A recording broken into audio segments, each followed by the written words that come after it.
isang tulog na lang, darating naman ang Pasko ng pagkabuhay.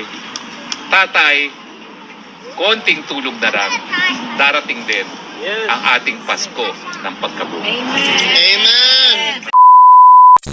Ikaw ay iiwanan ng iyong mga kababayan, habang naririto ka, naririto rin kami. Amen! Pinangalanan na nga po namin ito at Duterte Park. Meron na rin siya At meron na rin Duterte Duterte Forest. Maya-maya, it will be the kingdom of the Duterte. Anyway, sa mapagpalang Biyernes Santo po sa inyong lahat. Alam naman po natin kung ano nangyari nung Biyernes Santo. Ito po talaga yung pinahirapan nilang ating Kristo. Siya po talaga ay tinorture in modern lingo. At pinabuhat ang kanyang krus, pinagpapalo ang likod, ipinako, linagyan ng tinik ang ulo, at talaga naman pong pinahirap yung kanyang buhay. Alam niyo po, sa kasaysayan ng Pilipinas, sinasabi po nila na tayo daw ay unang naging republika sa Asia dahil sa impluensya ng mga ideolohiya at paniniwala sa Europa. Pero hindi po totoo yan. Kasi ngayon po, bagamat tayo narito sa Europa ngayon, ang mga kababayan natin patuloy pa rin po na itinutuloy yung nakaugalian na pasyon. At ang pasyon po ay tungkol sa buhay ng ating Panginoon. Lalong-lalo na yung mga pangyayari ng Biyernes Santos, kung saan talaga namang pinahirapan siya.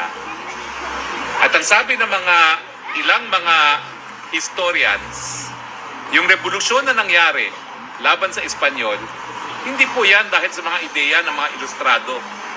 Hindi po yan dahil sa mga ideya ng demokrasya at ng liberal democracy na galing sa Europa, kundi ito po ay galing sa pasyon.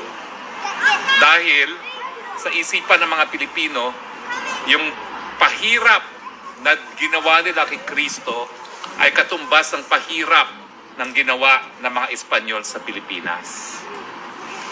Well, binabalik ko po itong pasyon at revolusyon sa araw na ito dahil meron pong mga bagong pahirap na naman sa ating bayan. Sa kauna-unahang pagkakataon po, ang ating self-rated poverty ay napakataas. Ang all-time po ay naranasan natin ng Disyembre 2024 sa administrasyon ng Marcos Jr. At ngayong Marso po, 52% ang nagugutom sa ating mga kababayan. Isa sa dalawa Pilipino ay gutom. Hindi ba ho ito katumbas ng pahirap na ginawa nila kay Kristo noong Biyernes Santos? Hindi lang po yan. Laganap na naman ang krimen. Hindi lang po mahihirap, hindi lang po mayayaman, lahat po nagiging biktima ng krimen. Balik na naman po mga panahon na nakakatakot lumabas ng bahay, lalong-lalo na sa mga mayaman. Ang balita ko po, nauubos ang mga sundalo natin, nagre-retire ng maaga dahil ang mga mayayaman kinukuha sila as security. Dahil balik na naman po ang takot sa lipunan dahil sa kriminalidad. Hindi pa ho ito katumbas ng pahirap na ginawa nila kay Kristo nung mahal na araw, nung taong yon. Nandyan pa rin po ang problema sa napakataas sa presyo ng bilihin. Nandyan din po ang problema ng kakulangan ng trabaho at ang mababang sweldo.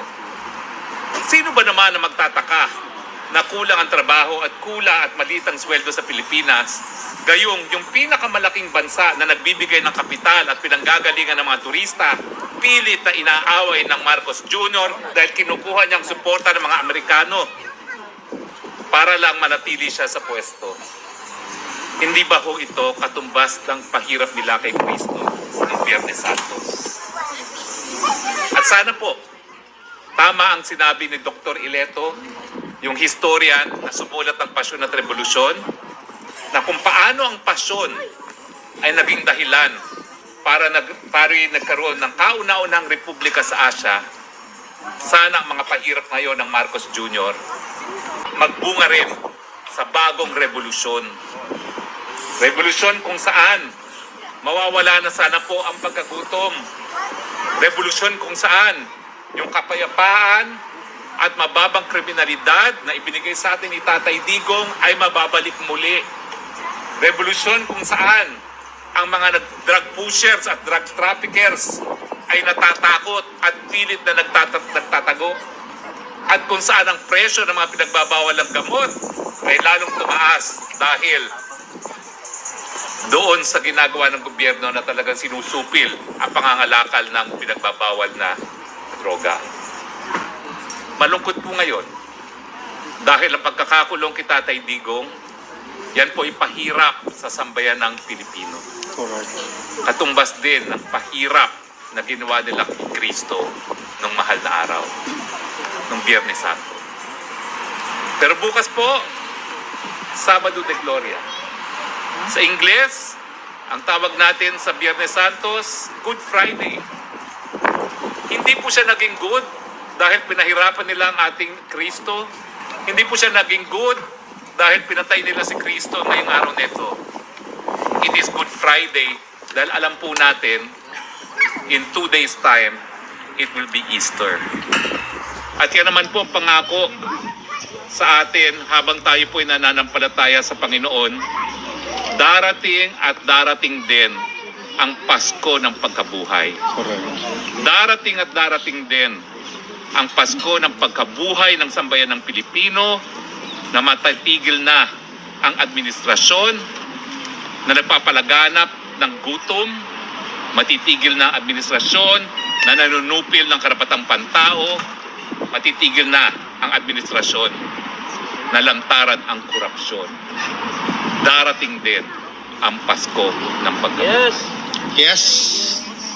So ngayon po, habang tayo nagmumuni-muni sa kahalagahan ng Biyernes Santos, alalahanin po talaga natin yung pagluksa ng lahat ng nananampalataya sa pagkapako sa krus na ating Panginoon. Pero gaya na aking sinabi, isang tulog na lang, darating naman ang Pasko ng pagkabuhay. Tatay, konting tulog na lang, darating din ang ating Pasko ng pagkabuhay. Amen. Maraming salamat po. Thank you po. Mapagpalayan at mapagpalain pong Biyernes Santo sa inyong lahat.